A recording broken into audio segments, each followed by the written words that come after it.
இன்றே டவுன்லோட் செய்து உங்கள் ஃபேவரட் ஷோக்களை என்ஜாய் பண்ணுங்க. கரெக்டா 11:30க்கு கால் பண்ணுடானா எப்ப கால் பண்றான் பாரு மூதேவி. யோ, நேரத்தோட கால் பண்ண மாட்டியா? மறந்துட்டேங்கம்மா, இப்பதான் ஞாபகம் வந்துச்சு. நல்ல வேளை உறங்கறதுக்கு முன்னாடி கால் பண்ணிட்டேன். ஆமா ஆமா, இங்க பாரு, இங்க உனக்காக நான் நாயா பேய அலைஞ்சுகிட்டு இருக்கேன். நல்ல வேளை உறங்காம இருந்தியே. சாரிம்மா, சொல்லுங்க, ஏதாவது நல்லது நடந்திருக்கா? ஆமாயா, நல்லது நடக்க போகுது. இந்த சம்மு இருக்கானே வெறும் பையன், அவன் நாளைக்கு ஊருக்கு போகுதான்.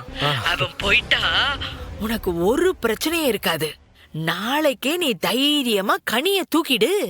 ஆஹா, ரொம்ப நல்ல செய்தி சொல்லியிருக்கீங்க. நான் உடனே அதுக்கான ஏற்பாடுகளை செய்ய ஆரம்பிக்கிறேன். இது பாரு, பார்த்து சொதப்பாம காரியத்தை சாதிச்சு காட்டணும், சரியா? நாளைக்கு பள்ளிக்கூடம் இருக்கும்ல, கவலையை விடுங்க. அந்த கனி பாப்பாவை பள்ளிக்கூடம் போற வழியிலேயே நான் அவளை தூக்கிடுறேன். நாளைக்கு அவ பள்ளிக்கூடத்துக்கு புறப்பட்டு போகணும். ஆனா பள்ளிக்கூடத்துக்கு போய் சேரக்கூடாது. அத மட்டும் நீ பாத்துக்க. கனின்னு சொல்லாதீங்கம்மா, என் பொண்டாட்டின்னு சொல்லுங்க. போதும் போதும், ரொம்ப வழியுது, தொடச்சுக்க. இந்த பாரு, முதல்ல சொன்னதை செஞ்சு காட்டு. போன ஆஹா, நாளைக்கு எனக்கு கல்யாணம். அப்படியே புத்தம் புதுசா சின்ன பொண்ணு எனக்கு பொண்டாட்டியா வரப்போறா. நினைக்கவே சந்தோஷமா இருக்கு.